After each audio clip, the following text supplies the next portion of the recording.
Greetings. Hello. Hi. Welcome or welcome back to Kiza's curriculum. My name is Kiza. I'm a science librarian, and here I talk about all things spiritual and radical and literacy. So, if you're tuning in for the first time, again, welcome. So happy to have you here. And if you are tuning in again, thank you so much for tuning in again. It means a lot to me. So, getting started today, it's kind of funny because I already want to quit. I already want to quit doing the pod because I am definitely the kind of personality, like, I'm a Sagittarius. When I am super into something, I want to do it, and I'll be super hyper focused and hyper fixated on doing it. And then once I do it, it's like my fire goes out, like the flame just goes out. I satisfy the craving, I get the dopamine rush, and then I'm done. And I can very easily drop it and move on to the next thing. And unfortunately, creative endeavors aren't the only place that I kind of have that pattern in my life. I think it has very much to do with my neurodivergence as well. But that's how I'm feeling. I am not going to do that, however, at least as of today. There is a new moon in Taurus, and, I did find myself having some things to say, so I was like, you know what, let me just go ahead and continue doing this pod as part of my creative practice and as a part of me documenting and journaling, video diarying about my own kind of journey and perspective and just what's going on in my creative practice. So I'm here yet another day. But before I get into, actually, the conversation about my creative practice kind of goes into why I wanted to quit already, besides just my quick dopamine hit tendency. I am continuing to become more and more disillusioned with the media, social media, what's going on online. And yeah, just realizing how online is not the space for authenticity and for learning and creativity, and it's not the space that I would like it to be. And don't get me wrong, I don't think that it's not possible to create spaces that are that way online, and that I'm sure there are places that are successfully doing that. However, I think that's very rare, and it's not what gets promoted, it's not what is celebrated, it's not what gets seen. And I'm also finding that a lot of like what gets the likes and all of that is a lot of the stuff that I consider slop.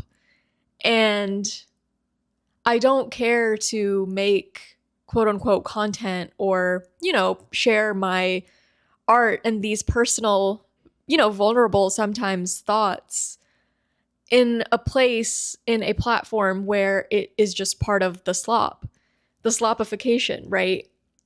And I find that like so much of, I guess, my fear and tendency, or my fear and, I guess, desire to appear online in a certain way, or to just, be online, be checking my social media applications. Like, I guess so much of the reasoning behind that is that I don't want to miss out on an opportunity. Like, it's like FOMO in a way, or I don't, I want to make sure I'm seeing everything there is to see, or I want to like find all the inspiration that could possibly inspire me. And I find that none of those things are actually being accomplished on social media. Like, the things that actually inspire me and the moments where I have those light bulb moments and the creative thoughts, and I think about the projects and I'm doing the projects, like, it's all happening IRL in real life.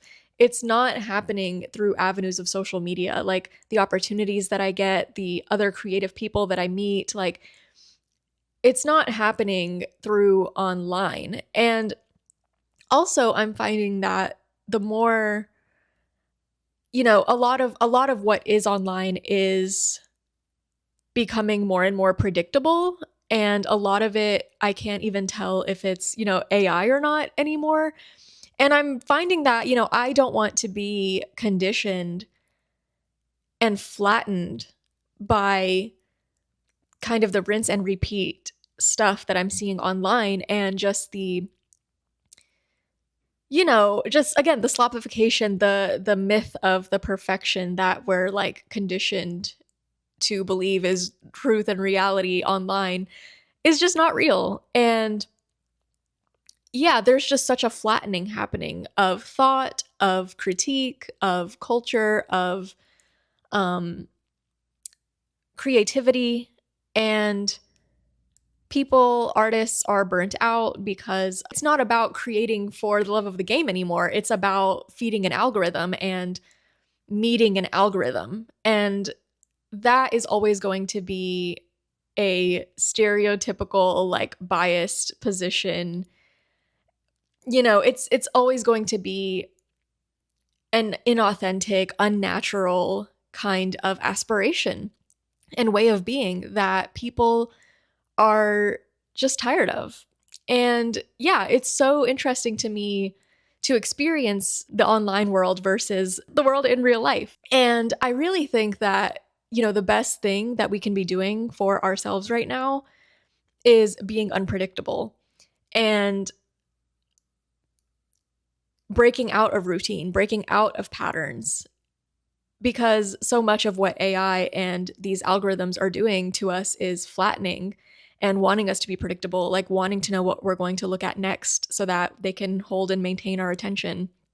And the best way to combat that is to be unpredictable, to constantly, try new things, and to not have, not just be reduced to a sum of, patterns that these algorithms are picking up. Like, we are so much more than that. And there's so many more layers and so much more depth and so many spectrums that we exist on at one time, and so many truths that exist at one time.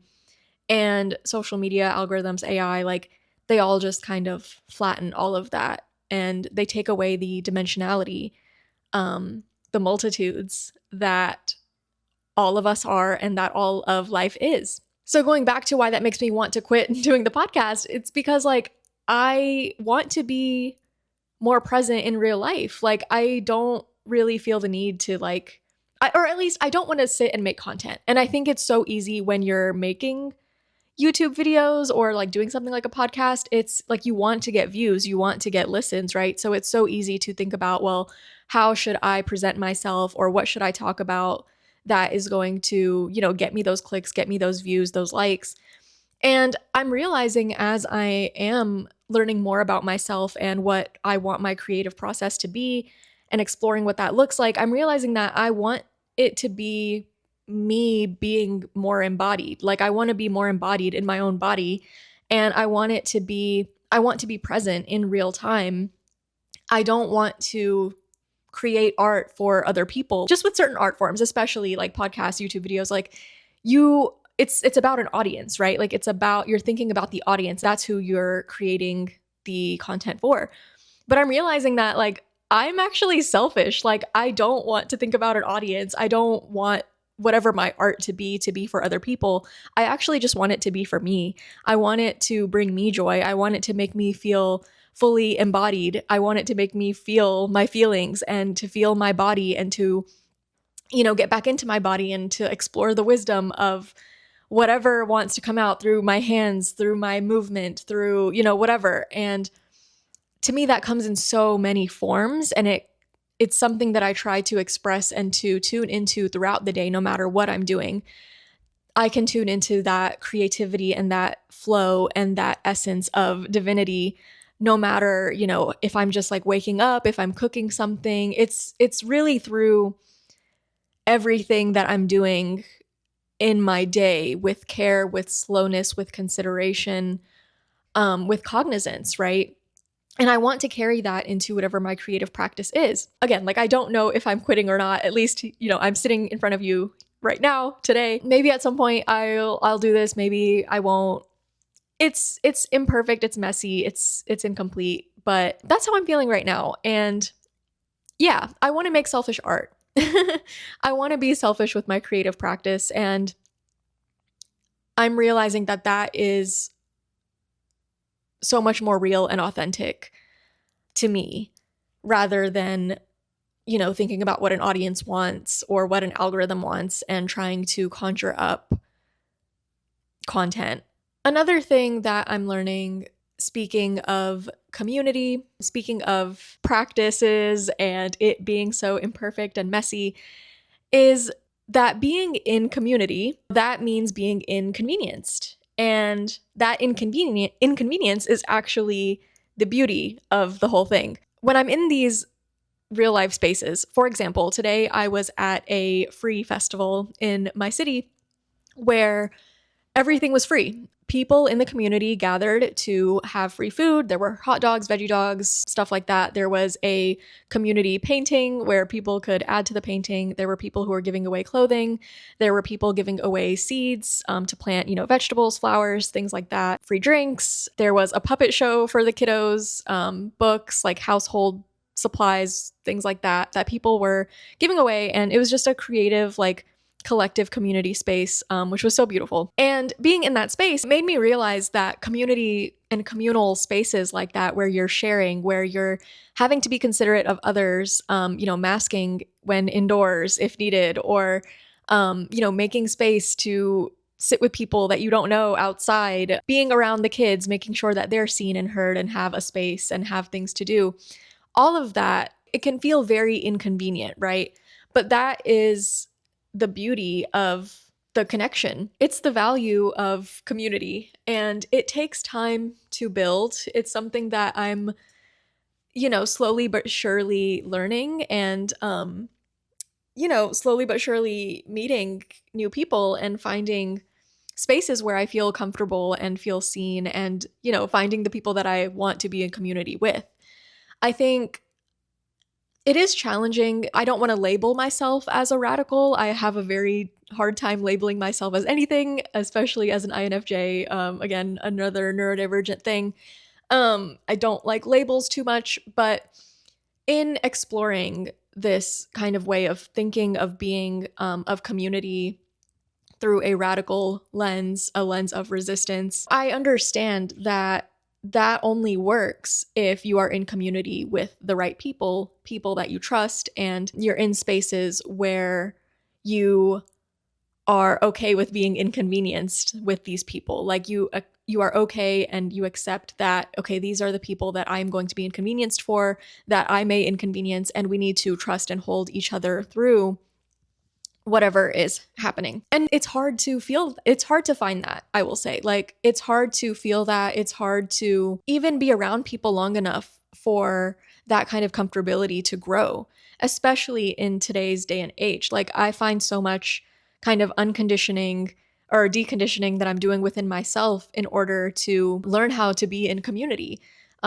Being in community is something that is said, but we actually we don't know really how to do it. If anything, we're programmed to not do that, right? Like, we're programmed to be alone and be in our individual, like, single unit homes. We don't know how to be around and how to tolerate people who we, don't always have to tolerate. And when you feel like you don't have to do that because of the capitalist bubble that you've built for yourself protecting you, it can be uncomfortable to do that. And so I find that is something that I'm actively learning how to do as I embody resistance. But I will always, have a skepticism and this essence of questioning everything. And if I find that the radical tradition, if there isn't a community out there for me, if I'm not successful at building that, then, we try other things. We'll try other things, and I will hopefully be honest and not have such an ego to where I can be real about that, and to hopefully talk about and explore, whatever that path looks like as I move forward. So as I mentioned, we have a new moon in Taurus today, Saturday, May 16th, 2026. Taurus is a fixed earth sign. So it's very much about our homes, our security, material wealth, touching grass. And it's also very much about slowing down. The sky is dark right now as it's a new moon. And this time is really asking us to slow down and to, as we're, planting seeds for whatever comes next, to think about a long-term harvest. What will we be harvesting in the long term? And how are we understanding that things take time? I find that, especially when I'm in this state of feeling super skeptical and questioning everything and doubtful about the world and where things are going, where I'm going, where things are headed, I don't really want to talk about it. Like, I feel it feels kind of scary and miserable and such a vulnerable space to be in. Like, I kind of just want to shut off and shut down. Like, I don't feel like facing a camera and talking into a mic about it. But this new moon in Taurus is reminding me that everything is a practice and everything is really slow, and it takes many iterations, it takes many cycles, and it takes a lot of learning, right? Like, it's going in a spiral upwards, right? It's not a linear shot. And you can't expect to do something, put something out, or just plant seeds and get the harvest in the same day. This new moon is really a reminder of that we are exactly where we are supposed to be, right in the midst of the messiness, the imperfection, the state of things exactly as they are right now is exactly where we are supposed to be. And this new moon, I find, is inviting me to take a step back and to take that third person point of view and to look at everything everywhere all at once, the way that it's happening, and to understand and accept that, yeah, that is exactly where it's supposed to be and how it is. And all of the grief, the joy, the pain, the pleasure, the sadness, the laughter, like, it's all a part of it. And my life contains all of these universes, and I am one with them, and I'm a part of this whole like web, this whole matrix, and it is a part of me and my experience, and it's all interconnected. So that's what I want to meditate on today, and what I think that we can all meditate on throughout this weekend sometime, hopefully, if you have time. There is this story in Hindu tradition, Krishna, the child version of Krishna, which Krishna is a form of God. So the child Krishna is playing in the dirt, and the other children who are with him go, tell his mother, like, oh, he ate dirt. And she says, oh, like, like, open your mouth, like, oh my goodness, like, show me the dirt. And the child Krishna opens his mouth, and inside, what she sees instead of dirt is she sees the entire universe. And she has this moment of like enlightenment of like, oh, like, everything everywhere all at once exists right here in the mouth of this little child. And it's kind of this moment of awareness, right? And then he closes his mouth and, it's all over. You have that awareness, and then what happens next, And so I think this new moon is about having that awareness, like being able to see the entire universe happening as it is, everything everywhere all at once, and still being in your body and, washing your dishes and doing the laundry, washing your hair, taking care of yourself. Like, we can see all of those things, and we can see everything for what it is, and we still have to move on and do the little things, And so this time I find is really asking me to hold all of that and to remember just the slowness that it takes, the care, the compassion that it takes to be able to hold all of that at once.